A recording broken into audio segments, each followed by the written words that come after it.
नमस्ते, सत श्री अकाल, सलाम। तो आज की रीडिंग है आफ्टर सेपरेशन। जिनके साथ भी आपके पार्टनर की सेपरेशन हुई है, आफ्टर सेपरेशन उनको कोई कन्फेशन है, कोई गिल्ट है, या कोई ऐसी चीजें भी हो सकती हैं जो वो कहना चाहते हो या रियलाइज कर रहे हैं। सिंपल एज दैट, है ना।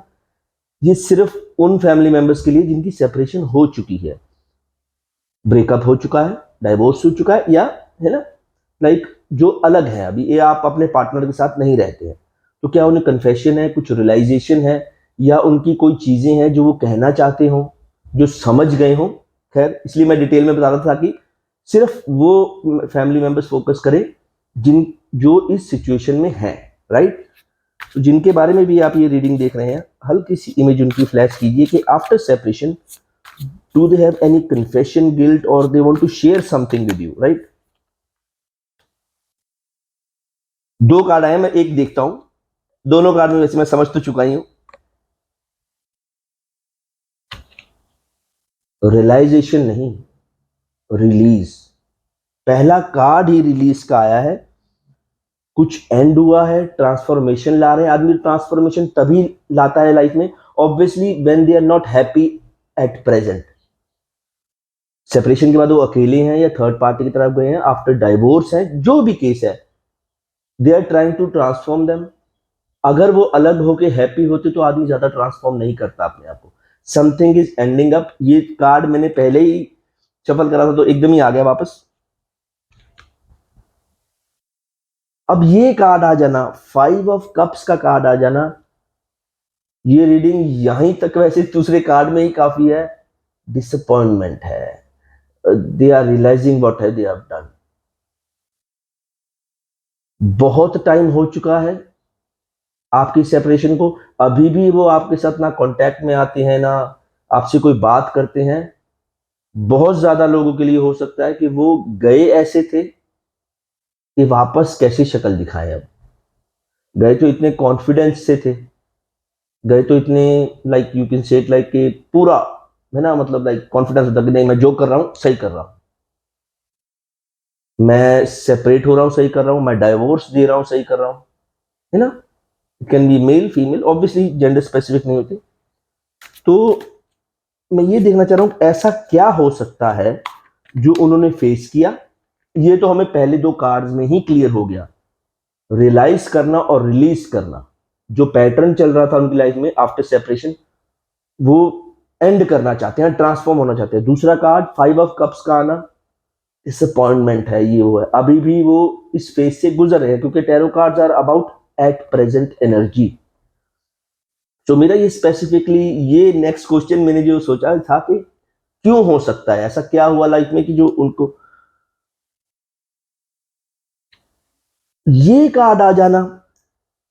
King of earth, king of pentacles means successful life. कई बार क्या होता है कि हम थर्ड पार्टी की तरफ और या सोचते हैं कि मैं अलग हो जाऊंगा, कोई बेटर ऑप्शन है, या मैं अलग ठीक हूं।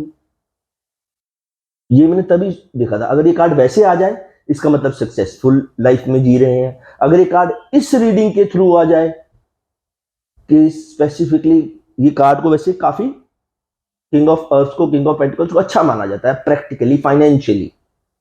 कई बार हम बोलते नहीं है, सब कुछ होने के बाद भी वो चीज कहीं मिसिंग हो जाती है। ये हो सकता है काफी मेंबर्स के लिए कि वो कोई ऐसी नहीं बैठे हैं, कोई बहुत गरीबी में या बहुत कोई सैडनेस की लाइफ में नहीं बैठे हैं, but they are missing something, कि वो कुछ है जो उनकी लाइफ में नहीं हो पा रहा। ऐसे कार्ड के बाद आना ये वाला card, night, night of water, night of cups, जो भी कह सकते हैं। वो रोमांटिक लाइफ को मिस करते हैं। They have gone through that much success कि लाइफ प्रैक्टिकली रह गई है। अगर इस क्वेश्चन के अंडर ये कार्ड को देखा जाए, वो रोमांटिक लाइफ मिस कर रहे हैं, वो इमोशनल फीलिंग्स को मिस कर रहे हैं। ऐसा होता है, नॉर्मली सबके साथ ही ऐसा होता है ना। चाहे वो अंबानी अडानी क्यों ना हो, they also have emotional life, है ना। Everybody has emotional life. अगर इस क्वेश्चन के अंडर ही आता कि जो कन्फेशन है, कोई रिग्रेशन है, कोई लाइक रिग्रेट है कोई, या उनको कुछ कहना चाहते हैं, वो आपकी एक romantic I will not say that they are deadly missing you. They are missing your romantic life. They are missing your romantic relationship, है ना? तो वो कहीं ना कहीं तो ऑब्वियसली ये कर रहे हैं, पर अभी भी इतनी छोटी सी, गए तो अहंकार में थे, इतनी छोटी सी बात पे और रोमांटिकली मिस करना, अब वापस कैसे जाएं, राइट? और four of what, four of cups, you can say it like that, है ना? जिनके बारे में भी आप देख रहे हैं एस्ट्रोलॉजिकली, कभी ध्यान से देखना, वो हमेशा ही ओवर थिंकिंग करते होंगे। मैं क्यों बोल रहा हूं ये? क्योंकि जब ये वाला कार्ड आ जाता है ना, डिस्ट्रैक्शन होती है, आदमी सेल्फ ऑब्जर्व करता है अपने आप को, सेल्फ ऑब्जर्वेंस आती है, you can say it like, है ना? कि दे आर आराम से बैठे हैं, प्रैक्टिकली वो सोच रहे हैं उन्होंने क्या किया। हम एस्ट्रोलॉजिकल भाषा में बोलते हैं अरे इसका राहु भारा है इस पे। राहु का पहला साइन होता है ओवर थिंकिंग का। उनको जो चाहिए था, जो सक्सेस, और यू कैन से प्रैक्टिकली सक्सेस की बात कर रहा हूं मैं, वो तो मिल गया, पर एक इमोशनल लाइफ का जो चेक है वो ब्लैंक ही है। उसमें समझ ही नहीं आ रहा कि इमोशनल लाइफ भी होती है कुछ, और उससे पहले जो कार्ड आया था वो मिस कर रहे हैं। इसका मतलब कोई ना कोई तो था जो उनकी लाइफ में एक बहुत इमोशनल, रोमांटिक, एक अच्छा दोस्त, एक अच्छा, जिसको हम बोल देते हैं अच्छा बॉयफ्रेंड, अच्छी गर्लफ्रेंड थी, अच्छा हस्बैंड वाइफ थे, जो मिस कर रहे हैं। और ऐसे आदमी, टू बी वेरी ट्रू, जल्दी एक्सेप्ट नहीं करते। इन लोगों के लिए मैनिफेस्टेशन ही काम आएगी आपकी, अगर आप चाहते हैं they should come back, to be very true. क्योंकि मैं बहुत बार ये बात बोल देता होता हूँ कि हम इश्क, मोहब्बत, प्यार करने वाले लोग हैं, प्रेम हमारे बस का काम नहीं। अगर कोई प्रेम करता होता तो वो ये सब चीजें देखता ही नहीं है कभी भी। वो तो पार्टनर है नहीं है, वो अपनी मस्ती में झूमता है। सो कह एनीवेज, जिनके लिए भी आप ये रीडिंग देख रहे हैं, याद रखिएगा, आराम से सोचिएगा बैठ के कि वो जब आपके साथ थे वो प्रैक्टिकल होंगे। वो अगर इमोशनल कभी कभी होते भी थे तो बहुत धीमे धीमे बातें शेयर करेंगे, बस आई लव यू, ठीक है, ओके है, या ज्यादा एक्सप्रेस नहीं करते। क्योंकि जो प्रैक्टिकल लेवल के बंदे होते हैं ना, वो कम बोलते हैं इमोशनल लाइफ में, रोमांटिक लाइफ में वो कम बोलते हैं। 10 ऑफ पेंटिकल चलते हैं एट प्रेजेंट की feeling, obviously tarot cards present, वो बहुत सिक्योरिटी में चलते हैं। ऑब्वियसली आदमी इस फीलिंग में सिक्योरिटी में चलेगा ही चलेगा, क्योंकि उन्होंने प्रैक्टिकली डिसीजन लिए। रोमांटिक लाइफ, लव लाइफ, एक बहुत ही इमोशनल लाइफ मिसिंग हो गई। अब वो कतराते हैं हर चीज में, डिसीजन लेने से पहले बड़ी सिक्योरिटी में चलते हैं। कुछ भी काम कर रहे होंगे, ऑब्वियसली आपके साथ सेपरेशन है तो नहीं कांटेक्ट में होंगे आपके, वो कुछ भी करेंगे ना धीरे धीरे, धीमे धीमे करेंगे कि यार ये डिसीजन ले लूं कि ना लूं, चाहे प्रैक्टिकल डिसीजन क्यों ना हो। जिस प्रैक्टिकल डिसीजंस का उन्हें बड़ा एक अहंकार था, आई नो प्रैक्टिकल लाइफ, मैं जो मूव ऑन कर रहा हूं, डाइवोर्स है, थर्ड पार्टी है, या कोई कारण नहीं है, सिर्फ ब्रेकअप ही है, तो मैं सही कर रहा हूं। अब वो बिल्कुल धीमे हो गए हैं, पहले वो भागते थे, अब वो चलते भी हैं तो एकदम धीमे धीमे चलते हैं। होता ना कि होता है कछुए की चाल चलते हैं, राइट? सो ये कार्ड को सिंपली अगर आप मेरी इस सिचुएशन के हिसाब से, इस अभी तक जो रीडिंग है उसके हिसाब से देखा जाए, तो 4 ऑफ पेंटिकल्स का कार्ड है, उनके पास सब कुछ है। एक अच्छी लाइफ, एक अच्छी फाइनेंशियल लाइफ। बात घूम के फिर वहीं आ जाती है कि वो जो ढूंढ रहे हैं ना इमोशनल रोमांटिक लाइफ, या एक इमोशनल साथी, you can say it like, आप हस्बैंड वाइफ, बॉयफ्रेंड गर्लफ्रेंड को भी साइड पे कर देंगे ना, तो उनके साथ कोई ऐसा दोस्त भी नहीं है जो उनको एक प्रैक्टिकली साथ दे, और वो ये नहीं जानते कि वो खजाने के ऊपर ही बैठे हुए हैं। क्योंकि ओवर थिंकिंग, अरे मुझे सब पता है वाले जो लोग होते हैं ना, वो यही ढूंढते रहते हैं कि मेरा प्रेम कहाँ है, मेरा प्यार कहाँ है, मेरी इमोशनल लाइफ कहाँ है, जबकि उनको ये नहीं पता होता कि वो इमोशनल लाइफ के ऊपर ही बैठे हुए हैं। ओवर थिंकिंग आपको मन में नहीं जाने देगी।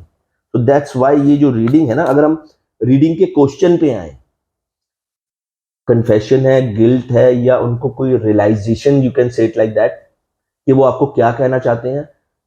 वो आपको ये कहना चाहते हैं कि मुझे इमोशनल रोमांटिक और एक इमोशनल फ्रेंड मैं मिस कर रहा हूं, बस मेरा अहंकार मुझे कहने नहीं दे रहा। बात ऐसी है, to be very true and simple, है ना।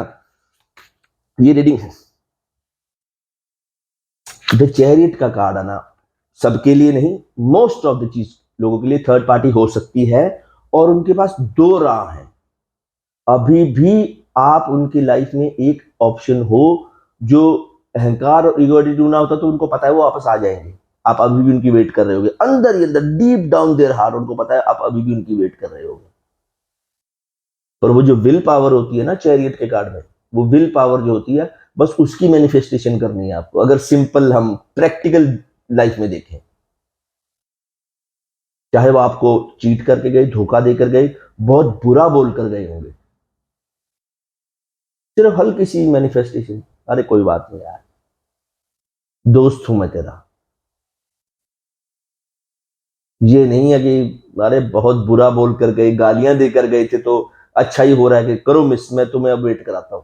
ऐसा नहीं होता, ऐसी बात नहीं है, क्योंकि positive and simple life brings happiness, learning also, बहुत कुछ सीखने को मिल जाता है।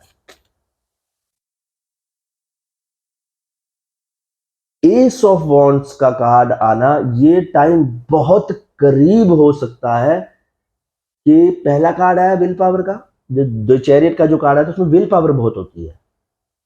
उसके बाद का कार्ड आया वॉन्ट्स का, राइट। एस ऑफ वॉन्ट्स का कार्ड आने का मतलब एक्शन की तैयारी हो रही है। तभी ये टैरो कार्ड्स का मैजिक है, तभी मैंने ये कार्ड देखने से पहले बहुत पहले बताया था कि एक्शन की तैयारी में है, मैनिफेस्ट करना उनको कि मैं तेरे साथ हूं। ये अच्छा टाइम होता है, चाहे आप किसी लड़के के लिए देख रहे हैं या किसी लड़की के लिए देख रहे हैं, मेल फीमेल जो भी है, ध्यान से देखना कि वो जो है, जब आदमी प्रैक्टिकल से थोड़ा इमोशनल और यू कैन, जब दिमाग से मन के बारे से सोचने लग जाता है ना, जो आदमी पहले बड़ा दिमाग से सोचता था, वो जब मन से सोचने लग जाए ना, तो your manifestation can help them कि I am with you, that's it, कि आई एम विद यू। ये नहीं कि मेरे पास ही आ जाओ या है ना मैं ही सच्चा प्यार हूं, ऐसा नहीं होता। Just help them calmly, don't try to run, just keep walking, moment to moment जिसको बोला जाता है। ये जो चीज है ना, ये कार्ड आना, एट ऑफ पेंटिकल्स का कार्ड आना, eight of earth, eight of pentacles, एक ही मतलब है। वो प्रैक्टिकल आदमी थे, अब ये तो है नहीं कि प्रैक्टिकल है तो बुरे ही होंगे, फोकस है उनका। एट ऑफ पेंटिकल्स का मतलब वो किसी चीज पे फोकस कर रहे हैं।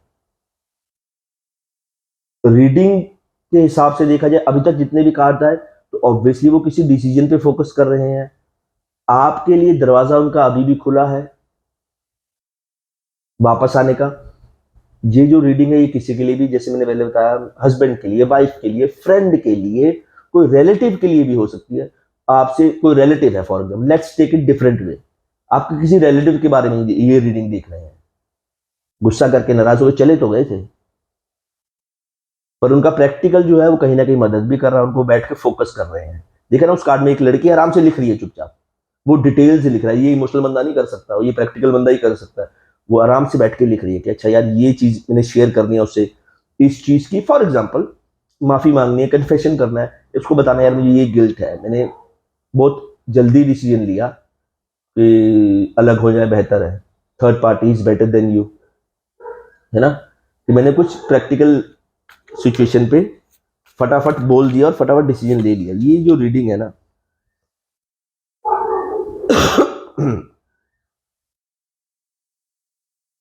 दो रीजन है इसके, मैं वाइस काउंसलर ही कहूंगा। या तो उन्होंने दुनियादारी को देख के सबक सीखा, डाइवोर्स के बाद दुनियादारी से सबक सीखा, राइट। थर्ड पार्टी की तरफ गए, थर्ड पार्टी से कुछ सीखा, सिर्फ ब्रेकअप ही हुआ, अभी भी अकेले ही हैं, तो भी उन्होंने कुछ दुनियादारी से सीखा। दूसरा कारण, उन्होंने सिर्फ अपने आप से ही सीखा। दो ही चीजें होती हैं आदमी में लाइफ में, कभी वो दुनिया को देख के सीखता है, कभी आंखें बंद करके अपने आप को देख के सीख जाता कि यार ये डिसीजन कुछ गलत था। अगर इस रीडिंग को ध्यान से देखा जाए तो मेन इशारा उनके प्रैक्टिकल होने के बाद जल्दी डिसीजन लेने का है। ये कोई जिनके बारे में आप देख रहे हैं, ये मेल भी हो सकता है, फीमेल भी हो सकता है। ये केस हफ्ता पहले ऐसा केस आया था, पर वो लड़के ने उस पर्सनल रीडिंग पे 5 मिनट नहीं लगाए होंगे शायद, वो एकदम से मान गया, कहता सर ये बात तो है, कम वो नहीं थी तो कम मैं भी नहीं था। ये बड़ी बार ये चीजें हैं। मैंने एक बात नोट की है, ये 3-4 बार ऐसा हुआ है जब जिन्होंने प्रैक्टिकली डिसीजन जल्दी लिया और एक्सेप्ट किया। फॉर एग्जाम्पल अगर 4 पर्सनल रीडिंग जैसी आई ना, 2 में लड़कियों ने भी यही बोला था, सर बात तो सही है। अगर मेल फीमेल इतनी जल्दी मान जाते हैं ना, तो come back to the topic, अगर ये रीडिंग अभी तक देखी जाए तो मान वो भी जाएंगे। सीधी सी बात है, एक लड़की कलम लेकर बैठी और कागज में लिख रही है कि मेरी ये गलती थी, मेरी ये गलती थी, मेरी ये गलती थी, मेरी ये गलती थी। उससे पहले चैरिट का कार्ड आना, उससे पहले डिसीजन का कार्ड आ जाना। तो बेस्ट टाइम फॉर मैनिफेस्टेशन, और मैनिफेस्टेशन सिर्फ लाइटली कि मैं हूं, मैं तेरा दोस्त ही हूं, चाहे जो हुआ था हो गया, let's start a new phase of our life, a new pattern of our, pattern नहीं फेज।